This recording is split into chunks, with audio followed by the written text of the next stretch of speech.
بسم اللہ الرحمن الرحیم۔ وہ ہے کہ علم ان کے ہاں کا کیسا ہے؟ میری اور آپ کی عزت ہے کہ ہم جس علی کو اپنا پہلا امام مانتے ہیں، جی اہل سنت بھی پہلا مانتے ہیں، مگر خلافت باطنی میں پہلا مانتے ہیں۔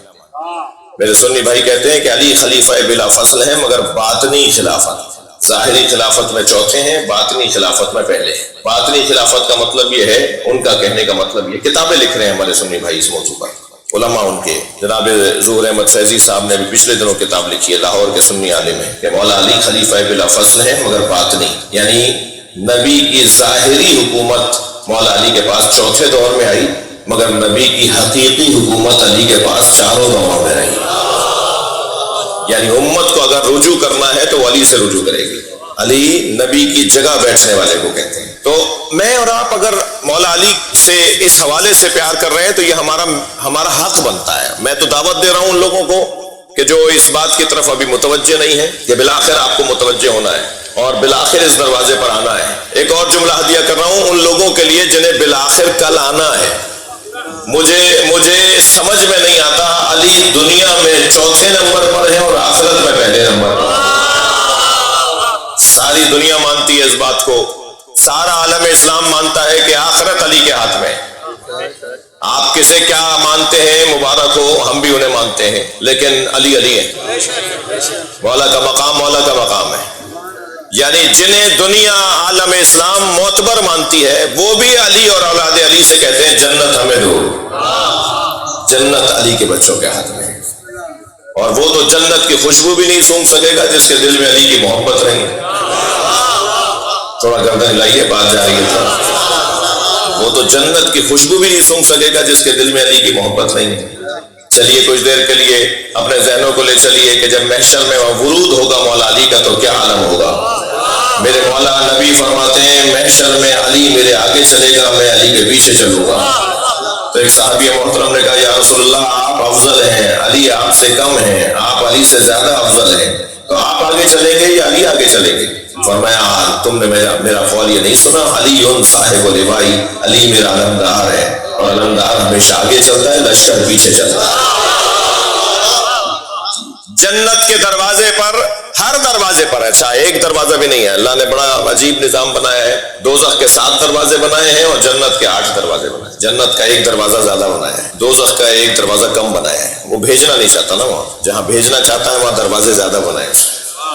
اور جنت کے 8 دروازوں پر لکھا ہوا ہے لا الہ الا اللہ محمد الرسول اللہ علی اور ولی اللہ۔ ہاں سنی شیعہ کتابوں میں لکھا ہوا ہے، یعنی سنی کتاب کا حوالہ میں دے دیتا ہوں، علامہ الجوینی فرائض الصمتین کے اندر لکھتے ہیں کہ جب مومن جنت کے دروازے پر پہنچے گا تو 8 دروازوں پر اسے یہ کلمہ لکھا ہوا نظر آئے گا۔ جی 8 دروازوں پہ جو آپ پڑھتے ہیں نا اس دنیا میں، وہ آخرت میں سارے مسلمانوں کو نظر آئے گا۔ تو بس ہم یہی تو محنت کر رہے ہیں نا کہ جب وہاں پڑھنا ہے تو یہاں کیوں نہ پڑھو۔ 8 دروازوں پہ یہ لکھا ہوا نظر،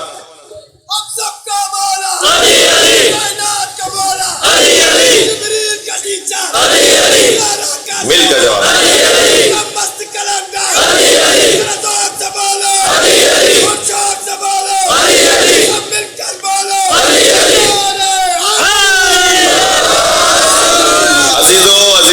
عزیزو ہمیں بالآخر سب کو آخرت میں سرخرو ہونا ہے اور وہاں ہمیں مولا علی کا سامنا ہے۔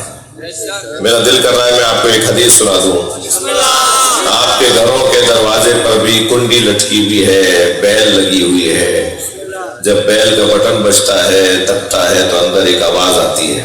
اب وہ کیا آواز ہے وہ آپ کو پتا ہے، میں تو آوازیں نکالنے آیا نہیں یہاں، لیکن جب بھی بیل بجتی ہے تو ایک آواز نکلتی ہے نا۔ جنت کے دروازے پر بھی کنڈی لٹکی ہوئی ہے۔ بڑی عنایت آپ کی توجہ ہو رہی ہے۔ جنت کے دروازے پر میں حدیث سنا رہا ہوں، اِنَّ لِبَابِ الْجَنَّةِ حَلْقَةٌ مِّن یاقوتۃ حمراء۔ نبی سرکار فرما رہے جنت کے دروازے پہ سرخ رنگ کے یاقوت کی کنڈی لٹکی ہوئی ہے۔ اللہ صفائح الذہب جو سونے کی تختی پہ جا کے لگتی ہے۔ اذا دقت الحلقہ، جب یہ درے جنت کی زنجیر کنڈی بجتی ہے، اذا دقت الحلقہ تنت وقالت یا علی یا علی یا علی۔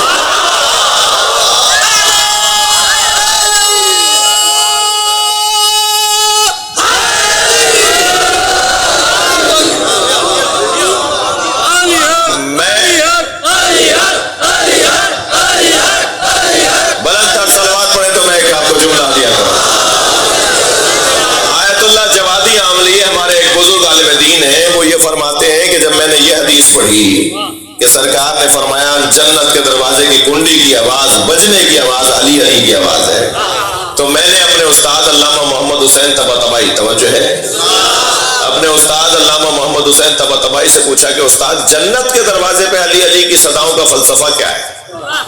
جنت کے دروازے پہ تو اللہ اللہ کی آواز آنی چاہیے، علی علی کی آواز کیوں آ رہی ہے؟ تو میرے استاد محمد حسین طباطبائی نے بے ساختہ فرمایا جس کے گھر جاؤ گے اسی کا تو نام لو گے۔ اللہ خالق جنت ہے، مالک جنت علی اور اولاد علی ہے۔ صلوات پڑھے محمد و آل محمد۔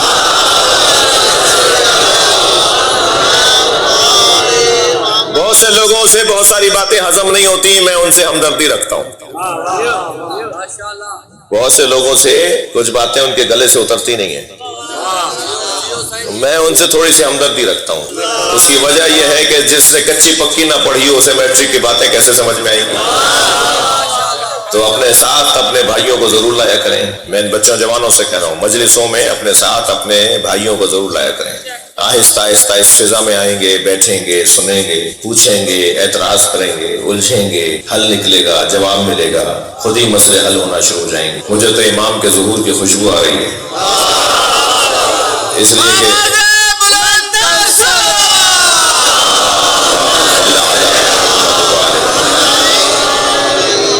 کہ جی امام کے ظہور سے پہلے حقائق کھلنا شروع ہوں گے جو کھلنا شروع ہو گئے ہیں۔ اب سے 10 سال پہلے تک کالے کپڑے پہننا بدعت تھا، اب سنت ہو گئی ہے۔ اب سے 10 سال پہلے تک امام حسین پہ رونا بدعت تھا، اب سنت سمجھ میں آ گئی ہے۔ جی بہت ساری چیزیں آپ سے ہاتھ کھول کے نماز پڑھنے کو اب فرما رہے ہیں کہ نہیں، کیونکہ امام مالک نے بھی فرمایا ہے۔ امام مالک کے جو سنی بھائی ہیں جو ان کے فتوے پہ عمل کرتے ہیں وہ ہاتھ کھول کے نماز پڑھتے ہیں، لہٰذا امام مالک کی بات تو سمجھ میں آ گئی، امام مالک کے استاد کی بات بھی تو سمجھو۔ تو یہ آہستہ آہستہ باتیں روشن ہو رہی ہیں۔ میں سنی شیعہ کی تفریق کے لیے نہیں آیا، میں جتنا بڑا شیعہ ہوں اتنا بڑا سنی بھی ہوں، مجھے سنی بھائیوں سے بہت پیار ہے، ہماری جان ہے۔ بات صرف اتنی ہے کہ میں آپ سے گزارش کر رہا ہوں اپنے سنی بچوں سے، سنی شخصیات سے، مسلم اور غیر مسلم شخصیات سے، کہ میری ضرورت ہے علی کو ماننا، علی مولا کی ضرورت نہیں ہے، علی مولا کو مجمع کی ضرورت نہیں ہے۔ یہ کوئی الیکشن تو ہو نہیں رہا کہ اتنے ووٹ پڑیں گے تو مان لیے جائیں گے، یہاں تو جس کو ووٹ نہیں بھی پڑتے وہ بھی مان لیا جاتا ہے، تو یہاں تو ووٹ اور الیکشن کی تو بات ہی نہیں ہے۔ ہماری ضرورت ہے مولا علی، یعنی ہماری ضرورت ہے کہ ہم مولا علی کو مانیں، مولا علی کی ضرورت نہیں ہے کہ ہم انہیں مانیں۔ جتنا میں اس دروازے سے اپنے آپ کو سچا کرتا چلا جاؤں گا اتنی میری قسمت میں اضافہ ہوگا، فائدہ میرا ہے۔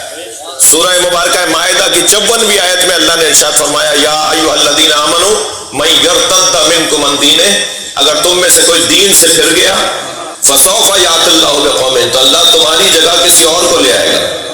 ہماری وجہ سے مجلس نہیں ہے، ہم مجلسوں کی وجہ سے، ہماری وجہ سے جلوس نہیں چل رہے، ہماری عزت جلوسوں کی وجہ سے۔ مسجدیں ہماری وجہ سے نہیں بنی ہیں، ہماری عزت ہے مسجدوں کی وجہ سے۔ اگر کسی بچے جوان کے ذہن میں یہ ہے کہ اگر میں نہیں ہوں گا تو کچھ بھی نہیں ہوگا، تو یہ نفسیاتی بیمار ہے، اسے اپنا علاج کروانا چاہیے۔ ہماری وجہ سے دین نہیں چل رہا، ہم دین کی وجہ سے ہیں۔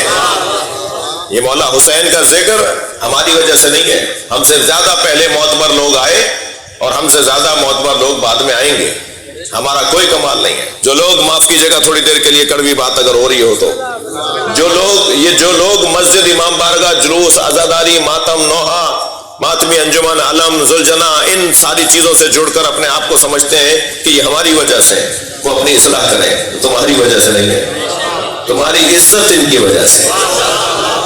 آج میں ہوں کل کوئی اور ہوگا، کیا معلوم مجھ سے زیادہ اچھا کوئی ہے، بلکہ بہت سے لوگوں کو تو ہاتھ جوڑ کر کہیے کہ بھائی ذرا ریسٹ کر لو، کسی اور کو آنے دو، اچھا کام ہو جائے گا۔ تمہاری وجہ سے کام بھی خراب ہو رہا ہے، خود بھی اچھا نہیں کر رہے ہو، کسی کو آنے بھی نہیں دے رہے ہو۔ صلوات پڑھیں ذرا محمد و آلہ۔ مجھے اندازہ ہے بار بار پنکھے بند ہو رہے ہیں، جب پنکھے بند ہوتے ہیں تو میں کہتا ہوں یہ کولر بھی بند کر دو، اور اگر یہ کولر بھی بند ہو جائے گا تو پھر میں بھی آہستہ آہستہ بند ہو جاؤں گا۔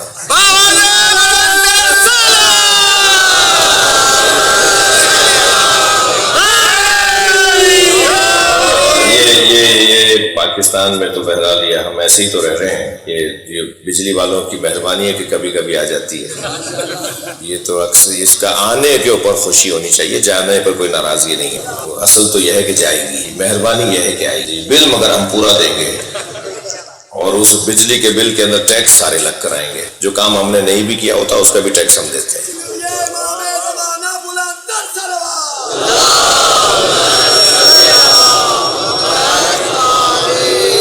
آپ اس تکلیف میں بیٹھے ہیں، مجھے اس کا بھی احساس ہے، مگر جو ذکر میں کر رہا ہوں نا وہ آپ کو تازہ رکھے.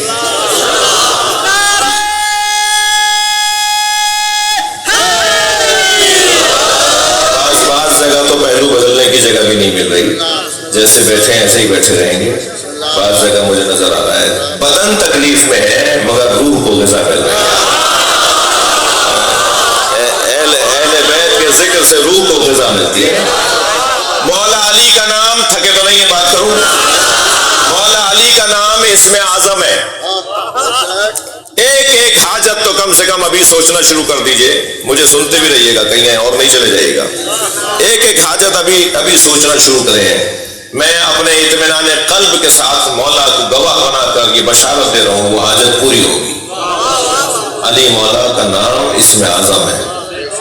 مولا علی کا نام اسم اعظم ہے. جو یا علی خلوص دل سے کہے وہ مردے کو بھی زندہ کر سکتا ہے، وہ مٹی کو بھی سونا بنا سکتا ہے، وہ اپنی بگڑی ہوئی تقدیر کو بھی سنوار سکتا ہے. میرے مولا کے دروازے پر حضرت ابو ذر غفاری، مقداد، سلمان یہ اکثر آ کر مولا سے اپنی حاجتوں کو بیان کرتے تھے. ایک دن مقداد نے آ کر کہا مولا میرے گھر میں فاقے ہیں. مولا نے فرمایا صبر کرو. کہا مولا میرے گھر میں میری 2 بیوہ بہنوں کے بچے بھی ہیں، میرے اپنے بچے بھی ہیں، متعلقین بہت زیادہ ہیں، کھانے کو ہمارے گھر میں نہیں ہے. جیسے مقداد نے کہا نا تو مولا نے ایک مٹی کے ڈھیلے کی طرف اشارہ کیا، یہ مٹی کا ڈھیلا اٹھا کے لاؤ. مقداد وہ مٹی کا ڈھیلا اٹھا کر لے کر آئے. مولا نے فرمایا اس پہ کہو یا علی. تھوڑی گردن ہلائیے گا، بات جا رہی ہو. مقداد نے مٹی کے ڈھیلے پہ کہا یا علی، وہ مٹی سونے میں تبدیل ہو گئی. مولا ہی تو سونا ہو گئی. حضرت نے فرمایا جاؤ اسے فروخت کرو، جا کے گھر میں اپنے بچوں کے لیے کھانے پانی کا انتظام کرو، اپنے گھر میں راشن ڈلواؤ. مقداد نے اس سونے کے ڈلے کو، جو مٹی کا ڈلا تھا، اسے ایک پتھر سے توڑنا شروع کیا. اس کے ٹکڑے ٹکڑے کیے، چھوٹا سا ٹکڑا اٹھایا، باقی چھوڑ دیا اور مولا کو سلام کر کے جانے لگے. جا رہے تھے کہ مولا کی آواز آئی مقداد کہاں جا رہے ہو؟ مڑ کر دیکھا مولا آپ نے مجھے دیا، میں لے کر جا رہا ہوں. کہیں سونا چھوڑ کے جا رہے ہو؟ کہ مولا آج کے لیے کافی ہے. جی علی کا چاہنے والا کیسا ہوتا ہے. میرے مولا نے فرمایا مقداد لے جاؤ، کل کے کام آئے گا. جملہ سنیں ایک شیعہ کا جملہ کیسا ہونا چاہیے. مقداد نے کہا مولا کل کی فکر وہ کرے جس کے پاس آپ جیسا مولا نہ ہو. سبحان اللہ. جی اس سخی مولا کے ماننے والے جو اسم اعظم ہے. آپ کی سماعتیں اب تھوڑی سی میرے ساتھ آئی ہیں. مجھے یاد نہیں آ رہا دربے لو پہلی دفعہ آیا ہوں، 2000 آیا ہوں ایک دفعہ، مجھے ایسا یاد ہے. کچھ یاد ہے کہ حاضر ہوا تھا مگر شاید یہ جگہ نہیں تھی وہ. اچھا جی ہاں، ڈاکٹر صاحب کے ہاں، ڈاکٹر صاحب کے آیا تھا. جی ایک صلوات ہدیہ کریں مرحومین کی مغفرت.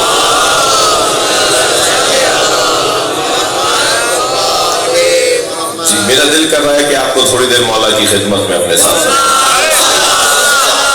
مولا کا میں نے ایک جملہ کہا، مولا کا نام علی اسم اعظم ہے. مولا سفر پہ جا رہے ہیں. علی مولا کا حکم یہ ہے کہ کبھی تنہا سفر نہ کیا کرو. اکیلے کھانا علی کے والوں کی نشانی نہیں ہے. دسترخوان پر کبھی اکیلے بیٹھ کے نہ کھاؤ، ڈھونڈ کے لے آؤ کسی کو، خاص طور پہ جس نے اب تک کھانا نہ کھایا ہو اسے اپنے ساتھ بٹھاؤ. ایسے اکیلے سفر نہیں کرو. سفر میں کسی مونس کو، کسی دوست کو، کسی ساتھی کو، اگر دوست نہیں ہے تو دوست بنا لو. جی مولا جا رہے ہیں سفر پہ، اکیلے جا رہے تھے کہ ایک مرتبہ حضرت نے دور سے ایک گھوڑ سوار کو جاتے ہوئے دیکھا. اپنا دلدل اس کے قریب لا کے فرمایا تم کہاں کا ارادہ کرتے ہو؟ اکیلا سفر کرنا میری عادت نہیں ہے.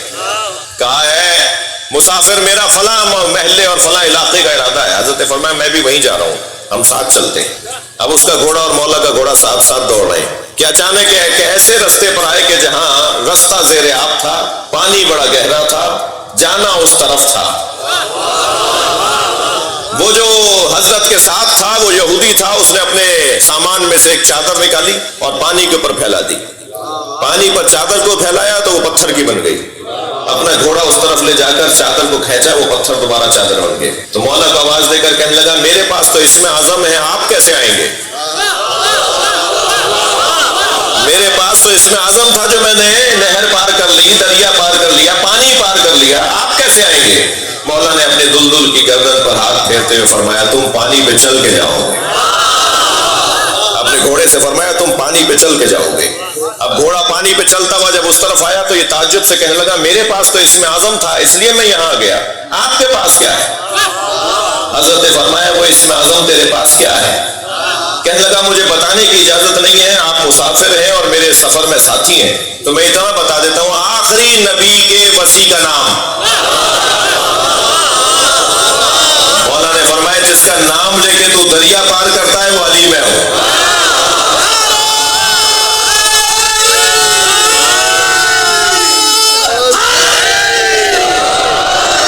اسم اعظم ہے, اسی یا علی سے مقداد اپنی قسمت سنوارتے ہیں, سلمان اپنا مقدر بناتے ہیں, مالک اشتر علیہ السلام ہو جاتے ہیں اسی یا علی مدد سے.